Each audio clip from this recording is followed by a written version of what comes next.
Bismillahirrahmanirrahim. Rekan-rekan, kita mulai ya. Rekan-rekan, kami izin update tentang proses penyelidikan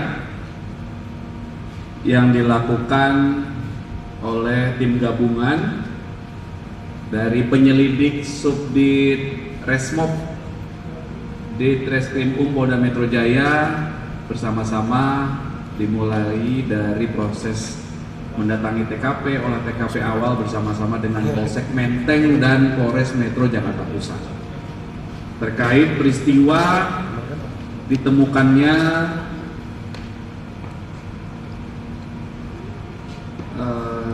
jenazah, ada korban seorang laki-laki di sebuah kamar kos di daerah Gondang Dia Kecil, Menteng beberapa waktu yang lalu, yaitu tanggal 8 Juli 2025. Perlu kami sampaikan bahwa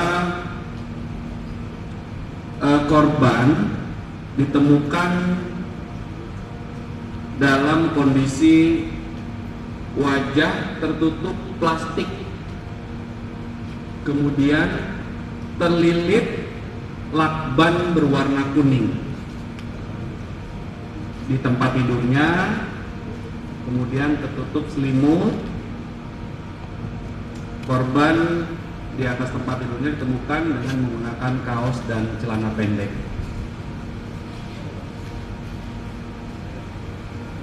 Korban ditemukan di kamar kosnya nomor 105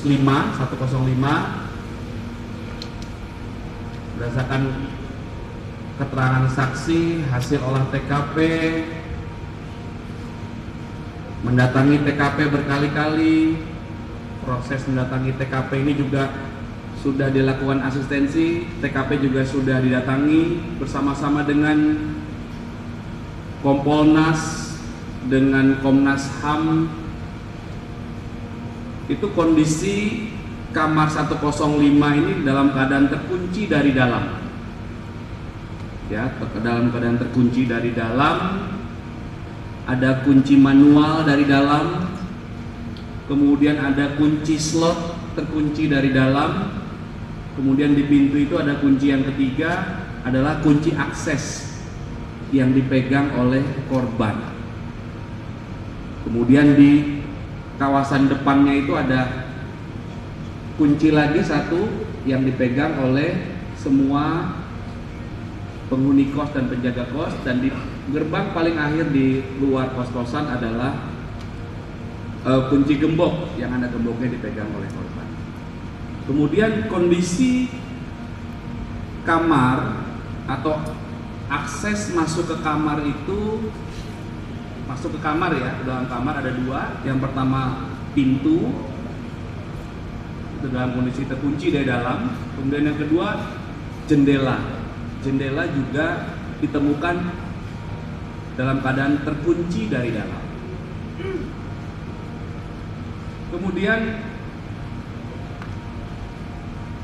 saat dilakukan olah TKP, mengamankan barang bukti, kemudian melakukan wawancara terhadap beberapa saksi. Fakta yang ditemukan oleh penyelidik bahwa penjaga kos itu saudara S dan satu penghuni lainnya, ya, satu penghuni kamar lainnya saudara F, ya, FM, adalah pihak yang pertama kali memasuki atau mengecek kamar kos karena ada permintaan dari istri korban dari malam harinya kepada penjaga kos untuk melakukan pengecekan ke kamar korban karena istri korban tidak dapat menghubungi korban karena handphone korban mati.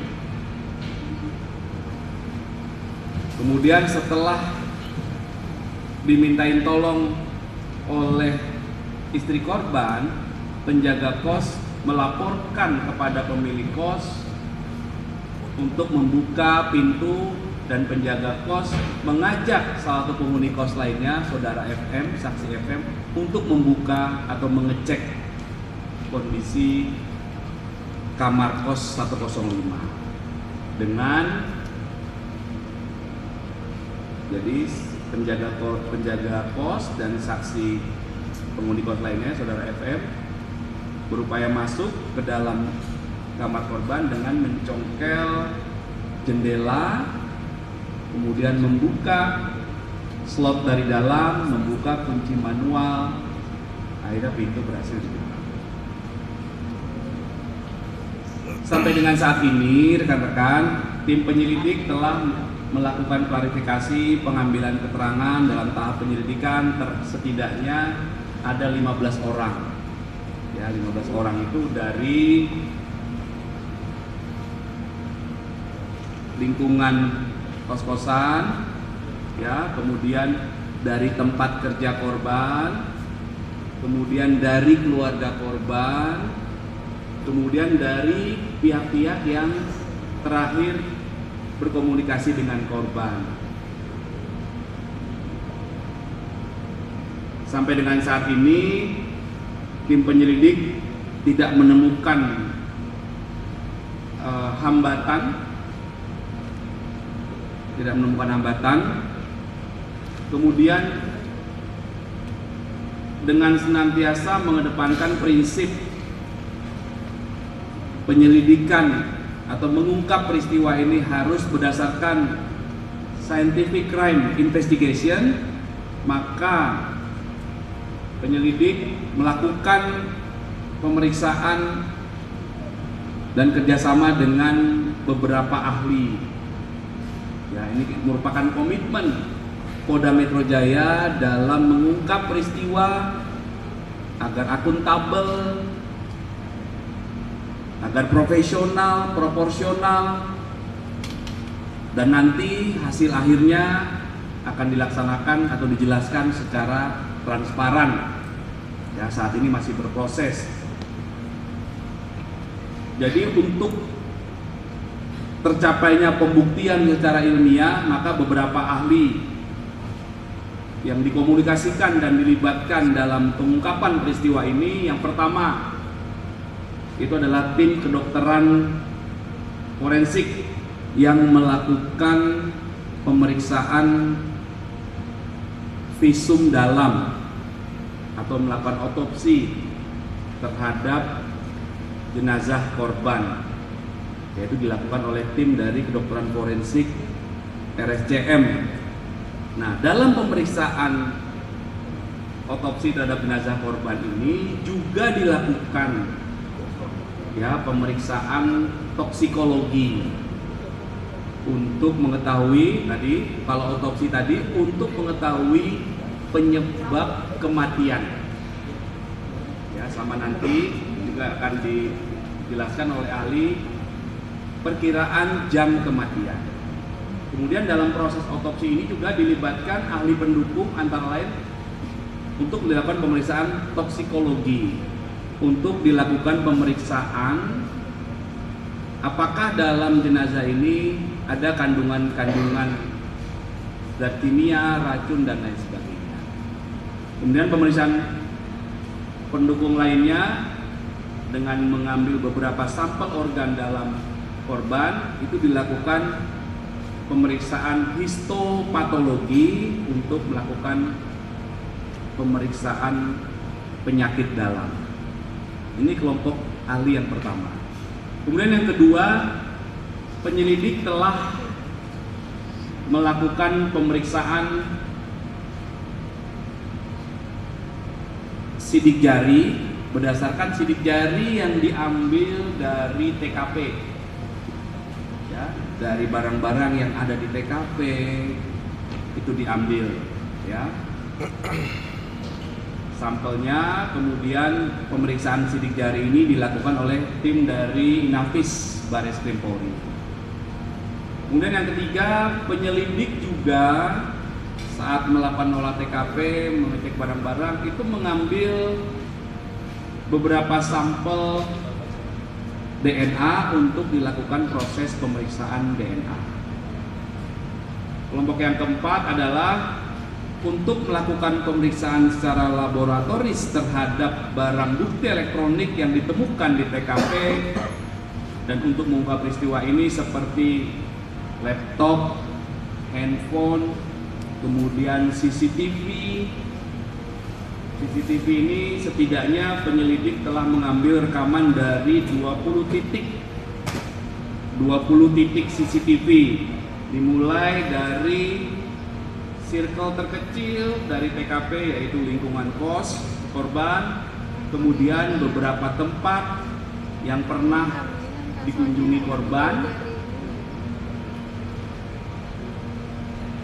sehari terakhir, sampai tujuan terakhir ya, CCTV. Kemudian juga lokasi-lokasi tempat kerja, lokasi lainnya yaitu tempat kerja korban. Nah, pemeriksaan barang bukti digital ini masih berlangsung yang dilakukan oleh rekan-rekan kami dari tim digital forensik dan analisis dari Direktorat Reserse Siber Polda Metro Jaya. Kemudian penyelidik juga melakukan pendalaman terhadap latar belakang korban, yaitu dengan melakukan dan melibatkan tim ahli dari psikologi forensik. Ini juga kami lakukan ya untuk mengumpulkan peristiwa ini secara utuh. Ya, tim Apsifor ini punya metode pemeriksaan sendiri untuk melakukan penggalian terhadap latar belakang korban. Kemudian dari pihak Kompolnas, ini di luar ahli ya, selanjutnya dalam pemeriksaan ini Kompolnas sudah beraudiensi atau penyelidik juga beraudiensi dengan Kompolnas. Kemudian Kompolnas juga sudah mendatangi TKP. Kemudian dari Komnas HAM juga sudah dilakukan pengecekan TKP bersama. Kemudian audiensi juga pernah dilakukan penyelidik dengan pihak dari Kementerian Politik dan Keamanan Polkam ya. Jadi sekali lagi sampai dengan saat ini penyelidik masih terus bekerja dan kami tetap berkomitmen akan mengungkap kasus ini secara terang benderang, transparan sebagai wujud komitmen dari Polda Metro Jaya untuk melaksanakan tugas secara profesional dan proporsional. Ya, itulah tahap yang sedang berjalan sampai dengan saat ini, rekan-rekan. Nanti apabila ada update lebih lanjut akan kami sampaikan kemudian. Ya, itu update-nya.